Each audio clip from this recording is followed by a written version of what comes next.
So we're going to do section 5.3, day 2. And this is on the half angle formulas.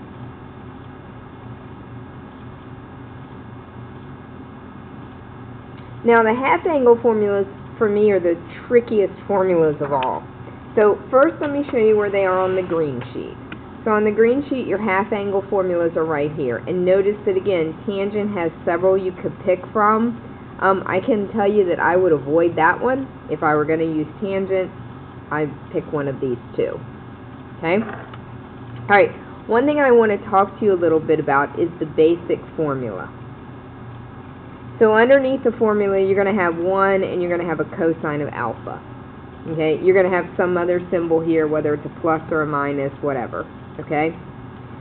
This plus or minus on the outside you're going to decide. And the sign is determined by the quadrant alpha over 2 lies in. So in other words, alpha over 2 is your half angle. The inside cosine, that sign is determined by the quadrant alpha lies in, which is the angle, or the full angle if you prefer that. And I'm hoping as we go through this it's going to make a little bit more sense. At least that's my hope. Alright, so let's jump into an example. Example 1. Find the exact value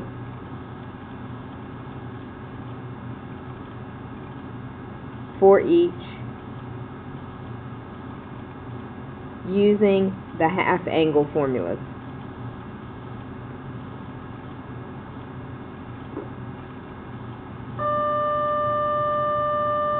And I apologize again, I'm at lunch, so you're going to hear that bell. Hopefully that'll be the only one you hear. Alright, let's try if we do cosine of 105 degrees. So what I want you to do to start with is let's define what alpha over 2 is, and then let's define what alpha is. Okay? So we're going to let alpha over 2 be whatever number I give you here. And what quadrant is 105 in?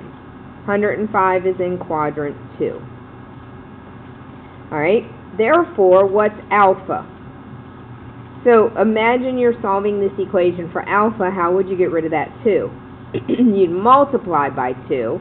So alpha would be 210 degrees, which means he is in quadrant 3. Now, this 210 degrees, you're like, well, wait a minute, Ms. Hoffman, that's not on my chart. But I believe he might be someone in hiding. If you do 210 minus 180, you find out that what you really have is a 30-degree angle in quadrant 3. Alright, so let's go pick out our formula. So we're going to use this formula here. So I'm going to go ahead and write down the general formula, plus or minus 1 plus the cosine of alpha over 2. Now I'm going to have some decisions to make. The first decision I have to make is what sign do I pick outside? So I'm dealing with cosine. This symbol is determined by the quadrant alpha over 2 lies in. So in quadrant 2, cosine is negative. Alright, let's keep going. Plus, what is your cosine of 210? Well, in the third quadrant, cosine is also negative. And I know that that 210 is really a 30-degree angle. So that would be square root of 3 over 2. All over 2. Alright, so again, fractions are going to be where you run into your hardship. So the first thing we're going to do is go ahead and get a common denominator up in my numerator. So do you agree that this is 1 over 1? So can I make it 2 over 2 minus square root of 3 over 2 all over 2? So I just wrote 1 as 2 over 2. Let me keep going. Now can I write this numerator as 2 minus the square root of 3 all over 2 all over 2. So not only do I have this radical, I now have a complex fraction underneath my radical. So how can I get rid of this denominator? I'm going to multiply by his reciprocal, top and bottom. So my denominator now is clear. I have negative 2 minus the square root of 3 over 4. We are almost done. My final answer. What's the square root of 4? 2. And in my numerator, you're actually going to leave this ugly thing. 2 minus the square root of 3. That is your yucky answer. Okay? Alright, let's try 2 more. Because these are a little difficult, I want to make sure that we do one of each type. Let's go ahead and try to do the tangent of 112.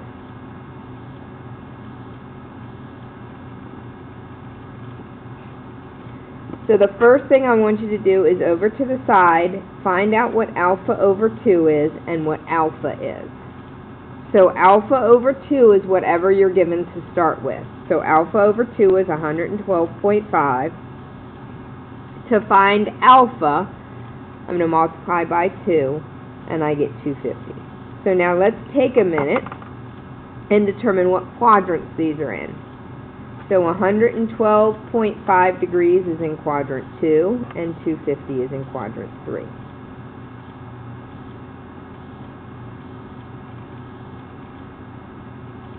Alright?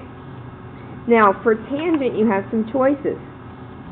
I can pick this one, or this one. Well, the thing I don't like about this one is it requires me to pick the positive or negative out here, and I've got a big radical. So I think I'm going to pick one of these two. I'm going to go ahead and default to that one. Okay? So I have 1 minus the cosine of alpha over the sine of alpha. Now, notice they want alphas, not alpha over 2. So the first thing I need to do is figure out what's that 250. Maybe he's a special angle. So do you agree that I could do 250 take away 180?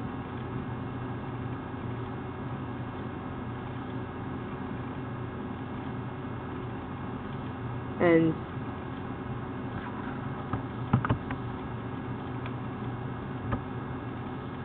alright guys, sorry about that. I had to take a minute. I'm wrong here. This is not 250. This is 225. I was like, uh-oh, well, I'm not getting any special angles. So, do you agree that a 225 angle is really a 45-degree angle? But I am in quadrant 3. So, what is the cosine of a 45-degree angle? Square root of 2 over 2. But I am in quadrant 3, so cosine is negative. And what is the sine of 225? What's the sine of a 45 degrees? Again, I am in quadrant 3, where sine is negative. Alright, again, we have all this nasty fraction stuff. Let's go ahead and work to clean it up. So I get 1 plus the square root of 2 over 2, all over the square root of 2 over 2. In this numerator, let's get a common denominator. Are you guys okay if we just go ahead and in our heads say that this is going to be 2 2's?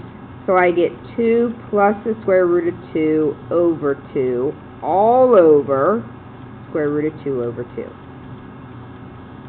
So I'm going to clean this up by multiplying by his reciprocal. So 2 over the square root of 2.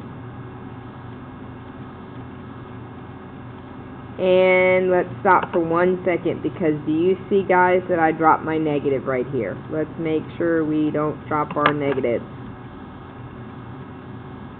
So when I multiply, I would multiply by a negative.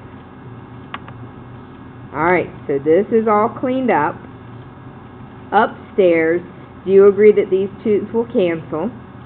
So I'll get a negative times 2 plus the square root of 2 all over the square root of 2. I hate to tell you this, but we're not done, because you can't leave that radical sitting downstairs. Alright, let's go ahead and multiply by the square root of 2. I'm going to let that negative just keep tagging along.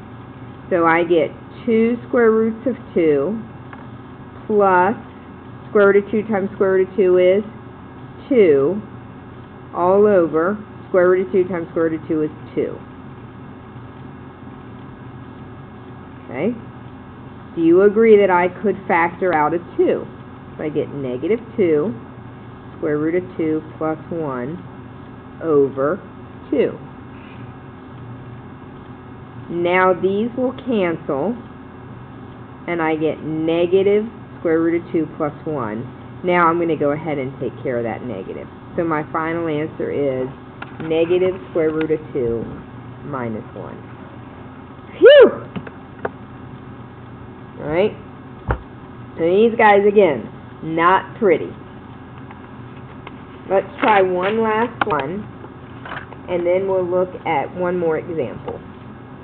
Alright, so the third one, let's do the sine of 7/12 pi.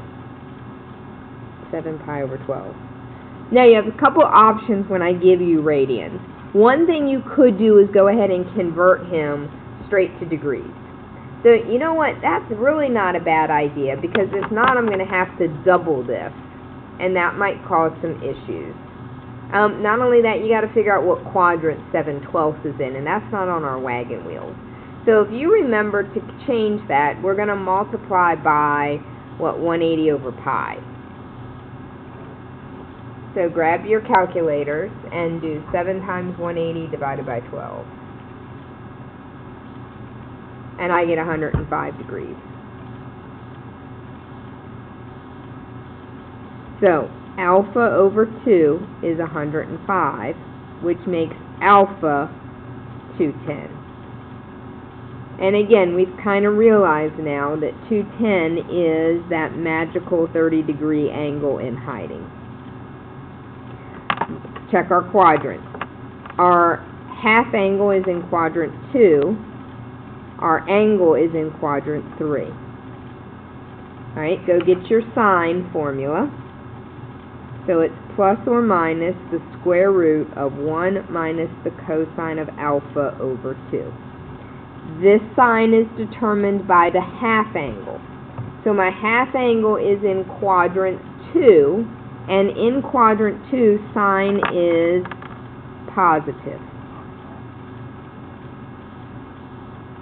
Now here I want the cosine of 210, which is really the cosine of a 30-degree angle. So cosine of a 30-degree angle is square root of 3 over 2. But because I am in quadrant 3, I know he's negative over 2. Now it becomes an exercise in mathematics. So I get 1, I'm going to go ahead and just drop that positive. So I get 1 plus the square root of 3 over 2 over 2. And now we would clean it up. Alright? And so this is exactly the same thing we've been doing on every other problem. So I'm going to kind of try to speed up a little bit. So do you agree I have 2 over 2 plus square root of 3 over 2 over 2? So in my numerator, I've got 2 plus the square root of 3 over 2 all over 2. Multiply by his reciprocal. That's gone. I've got 2 plus the square root of 3 over 4, and the square root of 4 is 2.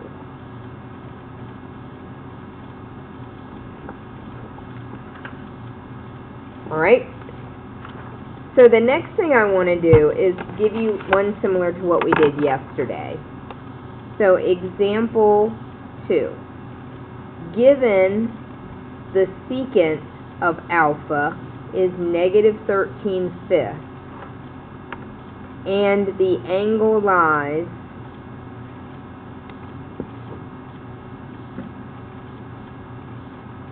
and actually let me say theta lies in quadrant 2. Fine. So again, just like yesterday, we're going to go ahead and draw ourselves a picture.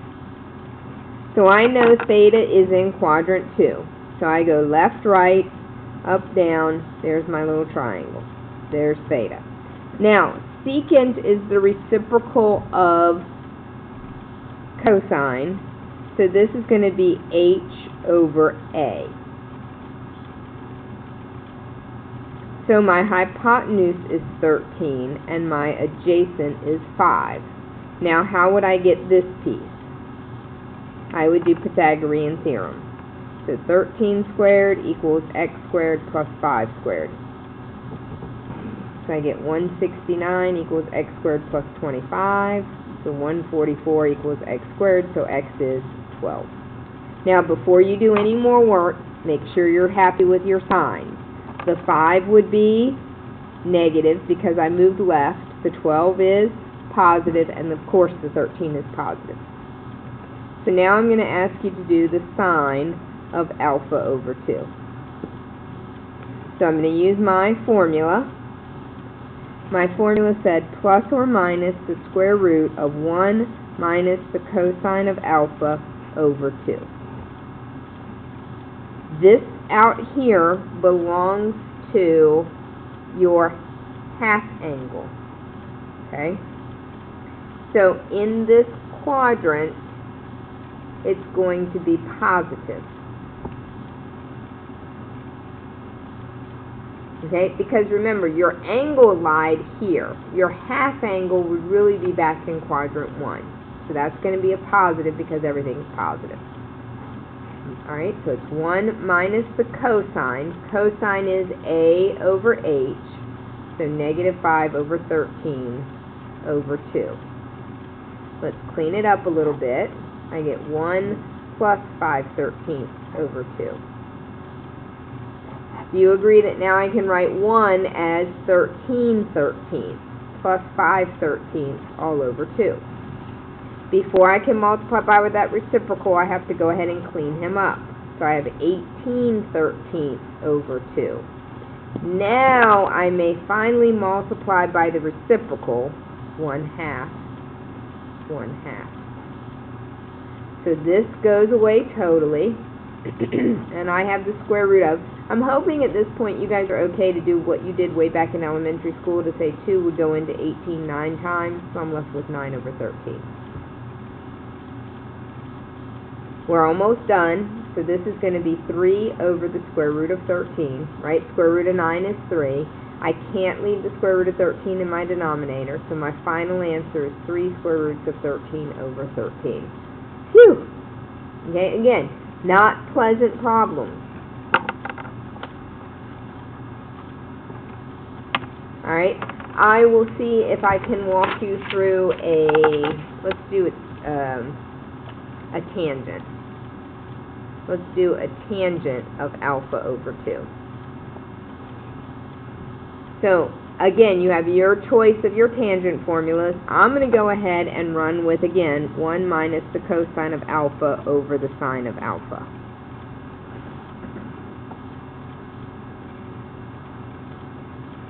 Okay? So, here we go. Look back at that triangle. I flipped my paper, but what is the cosine of alpha? Let me see if I can get back to it real quick. So, if I'm here, my cosine would be negative 5/13. And my sine would be 12/13. Now I'm back to that idea of doing all that math again. So do you agree that 1 is really 13/13?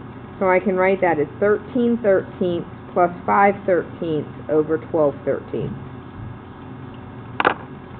So I get 18/13 over 12/13. I'm going to multiply by his reciprocal. The 13's clear out. and I have 18/12, which then reduces to 3/2. Okay? So we're going to cut off here. I will do the cosine of this problem tomorrow in class. You guys have a great evening. Don't forget your practice problems.